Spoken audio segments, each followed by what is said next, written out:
I just spent a month in Florence and I realized how easy it can be to fall in all the tourist traps. So here's everything that I wish I'd known before my visit.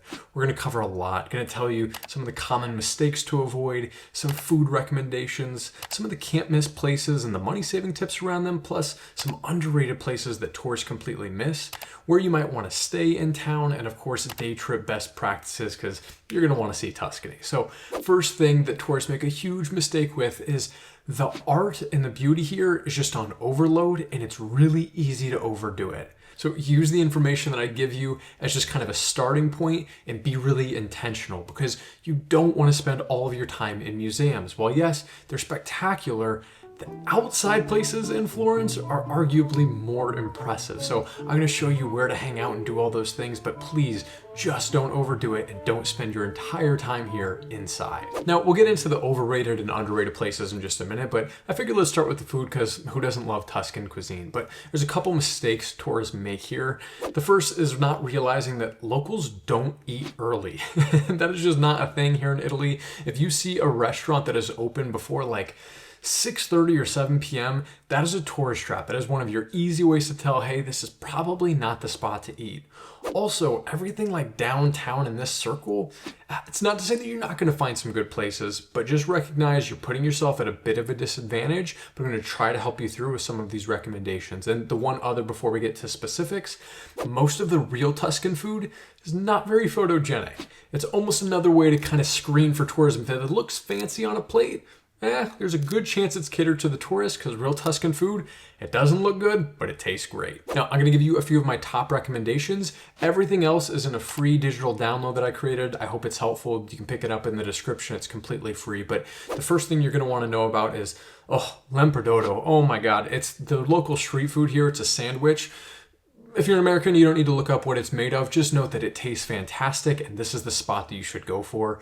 You can find them all around town, but I really love this spot, and yeah, it's something that you got to try while you're here in Florence. Now, if you're looking for a great cafe spot to get breakfast, recognize that breakfast, again, not a crazy thing here in Italy, but Sforno is a wonderful local bakery that just, they do everything right. So I spent so much time in this place, and nothing did me wrong. It's a place that you'll definitely enjoy and can get some of those things that might serve as breakfast for you. Now, you're probably going to be looking for gelato, and there's a lot of spots around town, but for me, the best one is right here. It's served out of the metal cans like you want. It's just flavorful. It seemed to be the spot that always hit the right spot for me, and there were always lots of locals. Now, if you're looking for some traditional dishes at a place with affordable prices, there's a place called Sabatino, and this is by no means a hidden gem. In fact, people will be lined out the door well before this place opens to get a spot. It's a family owned and operated place, and it kind of serves as like an Italian cafeteria of sorts. So you're not going to have that fine dining, but everything tastes good and it's really affordable. Now, if you are looking for a step in that fine dining direction, there's a restaurant called Zeb that I love, but I was really hesitant to go because the reviews online very mixed. Some people didn't have a great experience with the chef. I decided that I was going to risk it for the biscuit, and the biscuit was incredible. By far my favorite place in town. Just make sure that you go and respect the culture, and I think you should be fine, but wonderful flavors there. And if you're looking for a really elevated meal, there is a tasting menu at Negolu. Just fantastic. It's not quite at that Michelin price level, but wonderful stuff, really unique atmosphere. You get to look into the kitchen. It was just wonderful. Just a great option for a special occasion. But let's talk about some of those top places that you're probably going to visit and some things that you might want to be aware of. So the first is the main market, and it is wonderful. It's really cool to walk through and see, but a couple things to note. One, be careful with your money around all of the bags outside where they're selling genuine leather. Look, a lot of that stuff is just fake. There are pretty lax rules here in Italy of what constitutes as real leather, so you're probably not buying anything real there. Inside the market is totally fine, and there will be some locals that go there for, meats and different cheeses and stuff, so it's definitely worth going and seeing. Just, again, be careful about what you spend your money on. Now, of course, you're gonna go to the Cathedral Santa Maria. It is spectacular. It is gorgeous. My one big tip here is if you are really short on time, if you're trying to do Florence in a single day, sometimes those lines can get crazy long. So if you are on that tight schedule, the outside, you could make the argument, is better than on the inside. So if I was on that tight schedule, I'd see the outside, and I'd maybe skip the inside if you're gonna have to wait over an hour long. So just keep that in mind. Another place that is probably on your list is the Gallery of Academia. This is where the statue of David is. And it's spectacular. It's really just an incredible experience seeing that, but just recognize that the museum itself is relatively small. That's something that catches a lot of tourists off guard and sometimes leaves them feeling like, man, I spent a lot of time going there and I saw the statue of David, but there just wasn't as much for me. So a few of these other spots might be more up your alley if you're looking for quantity, but in that one, it's really about the quality of the statue of David. Another that might be on your list is Palazzo Vecchio, and this place is beautiful. It's an old palace, just gorgeous. Like, you walk through so many different rooms, gorgeous art, and it is well worth your time. It's a pretty lengthy experience, so again, if you're short on time or a budget traveler, you can still like enter where you'd like go to buy a ticket. There's a free courtyard that is just gorgeous. So if you want to save the money, you could do that in place of doing the full museum, so just keep that in mind. Now, the most popular museum is the Uffizi, and it's just gorgeous, like unbelievable art in this place, so many just huge pieces, but this is the one that is going to have the longest lines, and I just have a few things that I think you should be aware of. One, definitely book ahead of time so you can skip as many of the lines as possible. Do note that even with having a pre-booked time, there's still going to be lines because you're going to go through security, so be ready for that. Also note that when you get into the museum, you're going to have the opportunity to take an elevator up to the top, which is like where the museum starts on the second floor. You should do that if you're not ready to tackle some serious stairs. I didn't realize just how many stairs there were. Now, I'm young and pretty fit, and I was fine, but just be aware of that if you're somebody who can't handle a lot of stairs or just don't want to. And then the other thing that kind of rubbed us the wrong way in there is there's this room called the Tribuna, and it's beautiful, just a stunning room. But once you get up onto the second floor, you look down this huge hallway, and you'll notice there's a line to go and see the Tribuna. The thing to know is that the line is really long, but what we didn't love and that we didn't recognize, mistake on my part, was there's another entrance just around the corner where the line was like half the size. So just be aware of that going in, and again, be prepared for a lot of tourists in that place, but it's popular for a reason. Now, the other spot that you probably are well aware of is Piazza Michelangelo. It's this beautiful plaza that overlooks the city. I mean, you just have stunning views from up there, and it is definitely well worth your time. The things to note here are, one, again, there's some stairs, so be ready for those. But two, if you are going to go up there for sunset, recognize that it is the hot spot up there, right? And what that means is that you shouldn't plan to just show up 15 minutes before sunset and be able to get a good spot where you're really going to be able to see.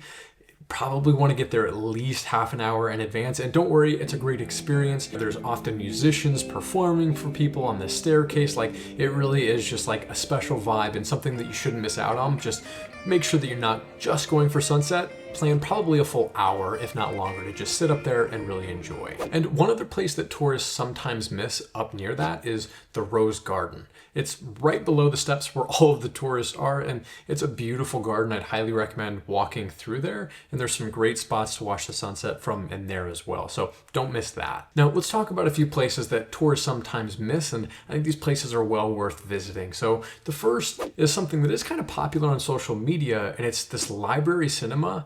It's down in the tourist action, but this place is actually kind of cool and worth visiting. I just haven't seen many like bookstores integrated as like a movie theater. It's something that's pretty unique and you might enjoy. Another really unique place downtown is the oldest pharmacy in the entire world is actually here in Florence, and they've turned it into kind of a museum shopping experience. It's completely free to go in, so don't feel like you have to buy anything, but it really is just stunning. Again, one of those situations where it's like, it is art and it is free, and it's just cool to go and see it and learn the histories. Now, two of my favorite experiences in Florence are two gardens, and it's the Boboli Gardens and the Bardini Gardens, and these are actually ticketed, but one ticket gets you into both gardens, so make sure that you do hit both if you buy a ticket for either. I do think they're well worth your time. The Bardini Garden is going to give you a great view of just like downtown Florence, and the Boboli Garden is much larger. You could spend a huge chunk of time in there, and there's some great vantage points where you can see just the Tuscan hills and just all of the beauty that Florence and the region has to offer. So definitely don't miss that. But a money-saving tip is, if you are in town on the very first Sunday of a month, Tickets are completely free. So if you are looking for that budget experience, check your dates on that and maybe you won't have to pay. Now, obviously, Florence is best explored by just walking. This is not a place where you want a car. And we'll talk more about that in just a minute, but it's just wonderful to walk the streets and get lost. And there's some beautiful places to explore, but two really come to mind. The first is kind of obvious, and it's the Arno. The Arno River is just beautiful. It cuts straight through town and it's beautiful to just walk along the side. Do it early morning, do it midday, do it at night. It's just a special place, a special atmosphere, and I don't know, it's something that really shouldn't be missed. A tip around this that is kind of fun, especially for young ones or old ones that just like nature like me. There's a lot of wildlife on the Arno, which I didn't expect. And you may notice these kind of beaver looking like things. They're not beavers. There's something called nutrias, but they kind of look like beavers. They swim. They're really cute. You can find them kind of like building dams or like hanging out on the wood that stacks up on the bridge and along the side of the river. It's just kind of cute and something to keep your eye out for. But another spot that you definitely want to walk that a lot of tourists miss is this long park. And it is just beautiful. Rarely any tourists in there. It's mostly just locals, and it's a gorgeous spot, again, at any point in the day to just walk and venture to. So I'd highly recommend that, especially if you have a longer period of time on your trip. Now, one last place that I really don't recommend, or I just, again, caution you when spending time up there, is the main bridge that is so picturesque and it's beautiful. But when you're walking on there, just recognize there's a few different scams going on. You'll notice people with like paintings on the ground. Make sure not to step on those. It's a well-known scam around here. But also just recognize that it's really for the tourist. Be really careful about what you spend your money on there. Everything's going to be pretty high priced and you're going to be fighting the packs of tourists. So great place to see, but maybe limit the amount of time you spend there. But let's talk about where you might want to stay in Florence. This right here, this is the tourist center. There's some great options in there, some wonderful hotels, but recognize you're going to pay a premium and you're going to be one amongst the tourists. So if you're looking for a more affordable alternative and more for a local experience, maybe look for options in these areas. Now, you're more likely to find Airbnbs than hotels. I'm in an Airbnb, that's actually where I'm filming, and this was absolutely fantastic. I chose to stay over in this area and it was just fantastic. I always prefer staying in local areas, but hey, you make the call based on what you're looking for in your trip. But what's most important to note is that here in Florence, it's such a small city, it's pretty compact, that whether you stay on either end, you can walk to the other side pretty quickly within like 30-45 minutes. So I really wouldn't be too afraid of staying in those more local areas. You're not going to be too far from the action compared to some of the bigger cities in Italy, like maybe a Milan or even a Rome at points. So just have that context and pick accordingly. But let's talk about day trips and some mistakes that tourists make, because I imagine that if you're here in Florence and Tuscany, you want to see more than just Florence. So the first thing to note is that, kind of like the art within Florence, don't overdo it. You're not going to have a good time if you're just going from point A to point B and trying to hit every place.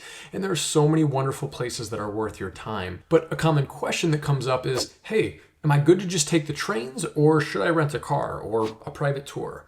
I didn't do a private tour. I didn't feel the need to. We did a lot of day trips with the train and they were fantastic. And I'll touch on some of the places that we were able to go to in just a second.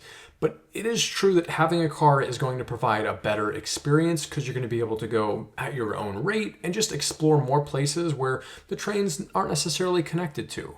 Now, if you do want to rent a car, I didn't rent one here, but I do always use this company called discovercars.com. Do note it is an affiliate link, but I'm just mentioning them because they typically offer much cheaper rates than other spots. So just do your research ahead of time to see if it's going to save you a pretty penny there. But one thing that I really recommend against is do not rent a car and be driving through Florence, because what a lot of tourists don't recognize is that most of Florence itself has what they call ZTL zones. And what you need to know about the ZTL zones is you can get big fines if you end up parking or driving through these zones. So it's just probably something that's not worth the hassle. If you are going to rent a car, rent it and go do your day trip and then return the car. Now, we got around just with the trains and we felt like it was a piece of cake. There are two main train apps that you might want to download or just look at. I'll put them both on screen, not affiliated with either, but both are good to just compare rates and options. But I want to focus on a couple places that are really accessible by train. The first is Siena. This is just a gorgeous, like medieval old world town in the Tuscan hills. Like, The views that you can get in this place are just unbelievable. We spent like a full day and we wish we would have spent more. The train from Florence to Siena was a piece of cake. I highly recommend it to anybody in this area. And yes, there are much smaller towns like San Gimignano that you can get to and lots of others, but Siena was just really easy, really practical, and provided everything that we were looking for.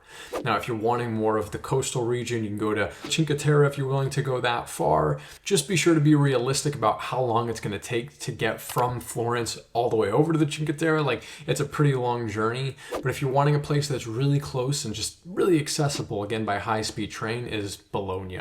And Bologna is kind of a great food town, young university town, and just a lot of life. So it might be a spot that you might want to consider as well. But I think what's most important to recognize is that before you come to Florence, pick whether you want to rent a car or if you just want to use public transit, and then be realistic. And just how you don't want to overdo it with the art in Florence, don't overdo it with the day trips in the region. Pick a couple places that you're passionate about seeing and then go and do that. And if you are planning some of those much longer, probably weekend trips like Rome or Milan or Venice, don't worry, I have guides for all of those as well. You can watch videos right here.